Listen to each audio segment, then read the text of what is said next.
Thank you very much. It was lovely for me, particularly, to see it in the cinema because with people around, because I haven't done that. I've been watching it on DVD for a long time now. So thank you again for coming. And I don't know if anybody has got any questions, but we could just say a little tiny bit about the process of making the film, I think, because it's been a very, very long one.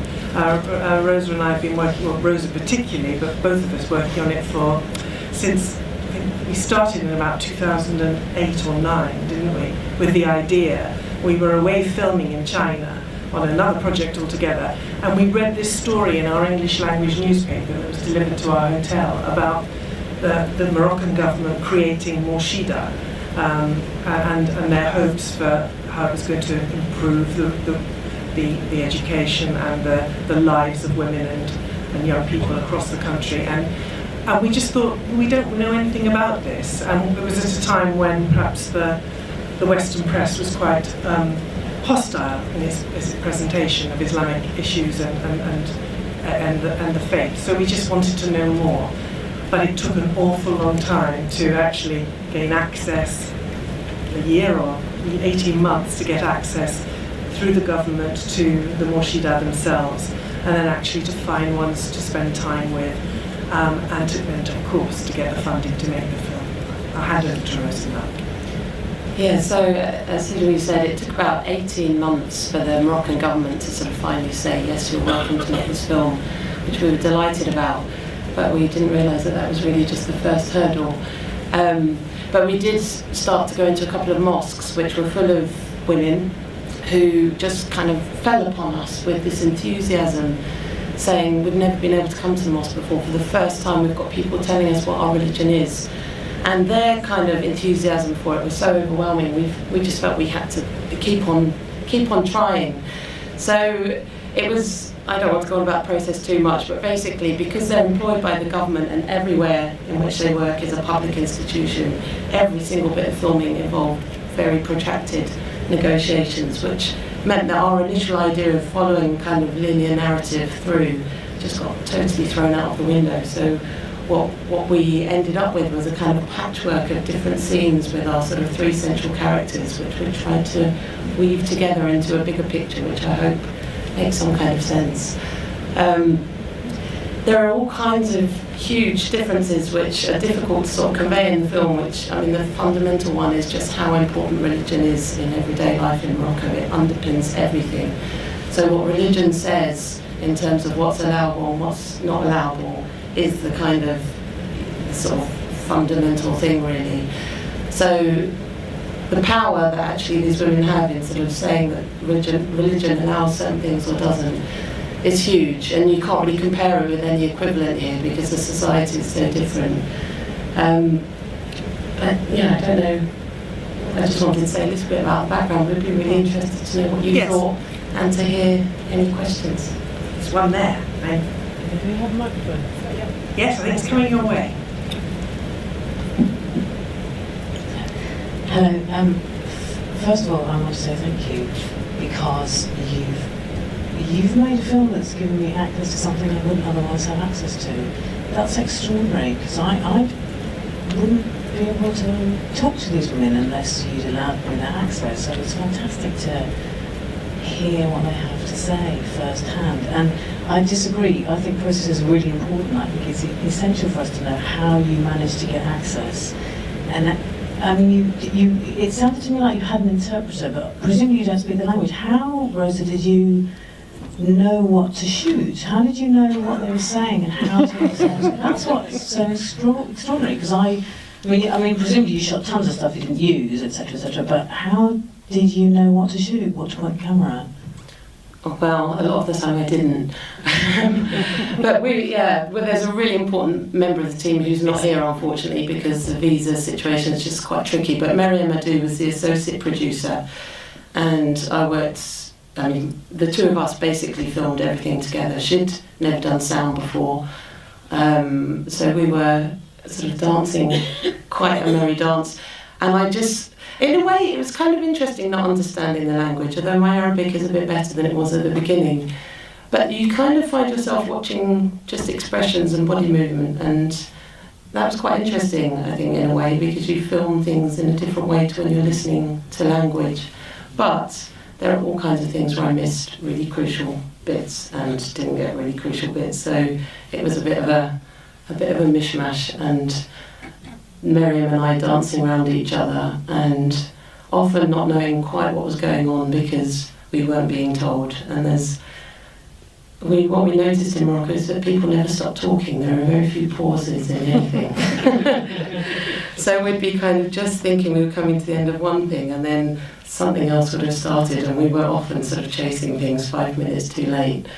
But somehow I think luckily we managed to kind of not miss the most crucial things. Well, I mean, there might be all sorts of things that you missed, but there were all sorts of things that you got, which are amazing. And, given, what's happening in Iraq, in Syria, in Iran, in all these places, it's so relevant. It's so relevant that we have access to this world that otherwise ludicrously is so absent, in detail from what we really know and what we get reported. So it's really important. So thank you. I think that's where we started from, didn't we? That feeling that there wasn't that access.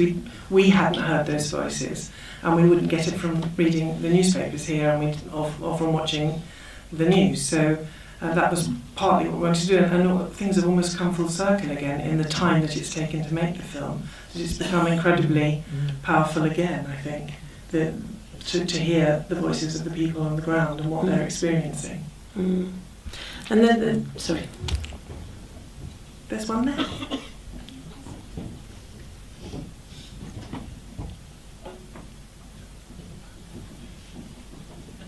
Thank you. This was absolutely brilliant. We were just saying, three of us here were saying, incredible, absolutely incredible.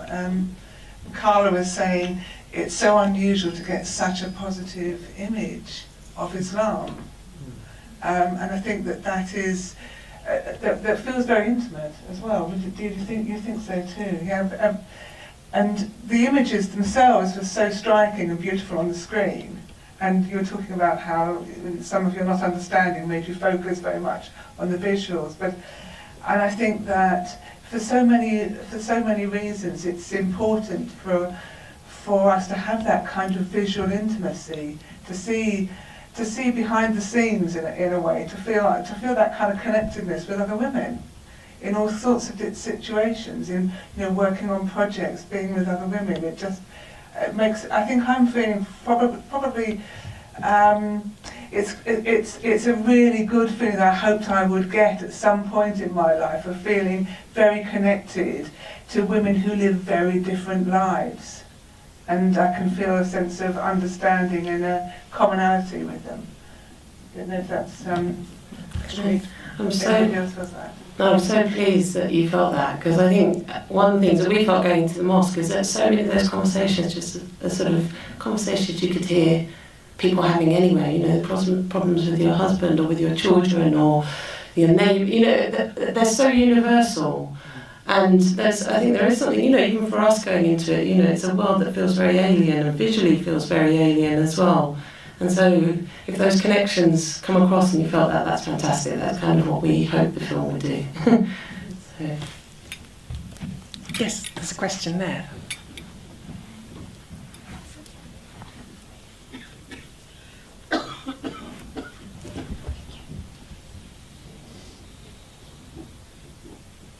Hello.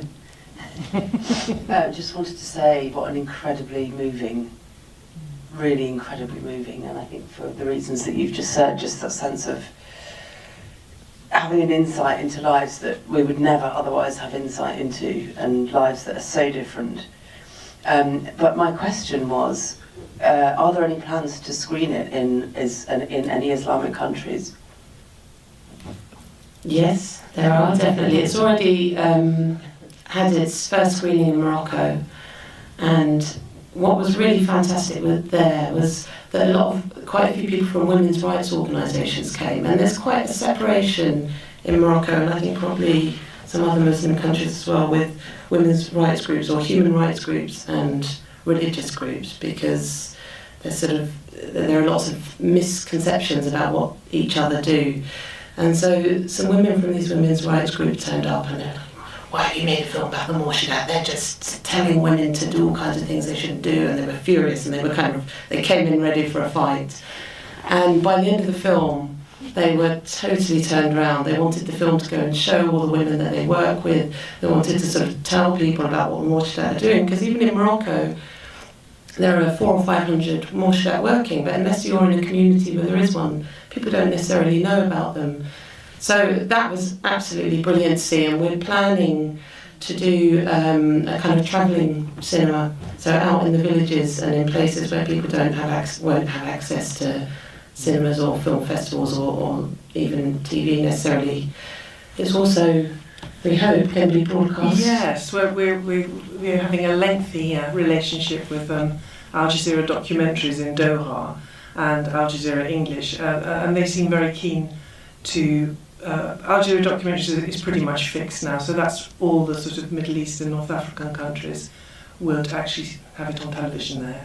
And we think Al Jazeera in the English-speaking world as well will be shown. And we will go for other film festivals, and particularly, ones in North Africa and the Middle East. Behind you. Hello. Amazing. I won't repeat what everybody else has said. I'll just add that I learned an awful lot, and I've taken notes of things I now want to go off and research based on things I never knew about. So I'll be doing that afterwards. But I had a question, very specifically, and that is, towards the end of the film, there was a very young lady, leading a rally. Could you just tell me a bit more about that? Because she was a bit random, but she was very different from the portrayal of the women in the dormitories and the Morchidat. This was an urban seeming sort of. Could you just provide a little bit more context for her, because she was quite extraordinary? Yeah, she was extraordinary. There was a demonstration going on in Rabat, that was in the capital. And there is a big difference between urban and rural, but even within the cities there is a huge difference between kind of young, educated metropolitans and then, probably the majority of people who are not living in that kind of way. But we came across this demonstration and just literally heard this young girl's voice, and then saw this little girl in a pink dress leading a rally, and just thought it was the most fantastic kind of image. And I suppose the reason that we filmed her and that she's in the film is that she just felt like a really strong image for the future and the sort of change that could be. And she has no direct relation to anybody in the film, but we just thought she looked amazing, and it was amazing to see this whole crowd sort of chanting after her, and it just felt like a really positive and hopeful way to end the film. Maybe a sequel then. Maybe. Oh, there's another one behind you. Oh no, in front of you. There's people here. Oh. Just got one here first. Yeah. Please. Oh. Hi. Exactly.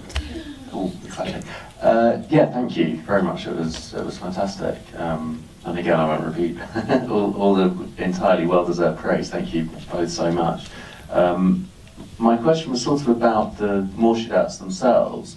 One of the wonderful things was just how great your three main subjects were, how lovely they seemed as people, how kind of politically kind of progressive and engaged they seemed. So I was just kind of curious what the whether it's like a logistical question of how they came to be your three main subjects, and whether they're sort of how typical they are. Are they sort of very representative of Morchidats in general, or are there other more conservative ones, or is there a range? So another sort of process question.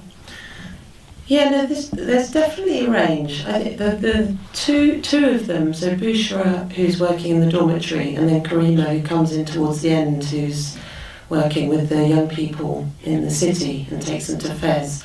We met both of them when they were doing their training as part of the initial research, and they were the two that we were introduced to because they both spoke a tiny bit of English.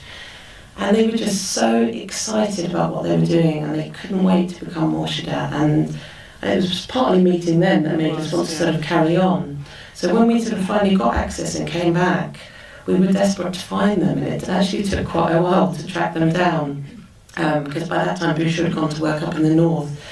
And Karima, for some reason, it took us a while to find her. But I think it was because we'd kind of really connected with them on that first visit, and they were also up for being filmed, which a lot of people weren't, because in Morocco it's not a filming culture, and it's seen as quite kind of vain. A lot of people felt that they didn't want to be filmed because it seemed vain, and there are also all kinds of problems it causes within families, particularly for women.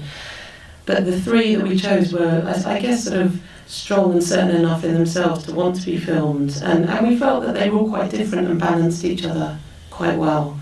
But it was mainly, I suppose, just having that relationship with the two of them. First time, we also actually made a radio programme for BBC World Service, and as part of that we did quite a bit with Hanan and recorded her having conversations with young people, and just loved the way that she was with them and the way that they kind of responded to her. So we'd actually met all three of them before we started filming, and they were the three that I think we just felt we had a stronger connection with. They stood out, and they really, and part of it is they really wanted to do this. They really had a passion to tell their stories. So we wanted to go with them. I didn't meet very many Morchidat who I didn't find quite impressive, though. I think they mostly were, weren't they? I think. Yeah, and they all go through quite intensive training, which we didn't really get time to touch on in the film. But so to apply to become a Morchidat, you have to have a degree, and you also have to know half the Quran by heart, which is kind of no mean feat. So you've already got to have pretty high religious knowledge and sort of academic level. And then there's a really intensive entry exam. The people who get selected then do 8 months training, which covers all kinds of things from psychology to international affairs. And it is very much about kind of applying Islamic teachings in a modern context. So there's a kind of standardised training, which I guess means they all come from a certain perspective, but within that there are definitely some who are more liberal than others. But I would say people who are really conservative wouldn't become Morchidat. They would probably preach on their own, because the whole programme is about a kind of moderate, open interpretation of Islam.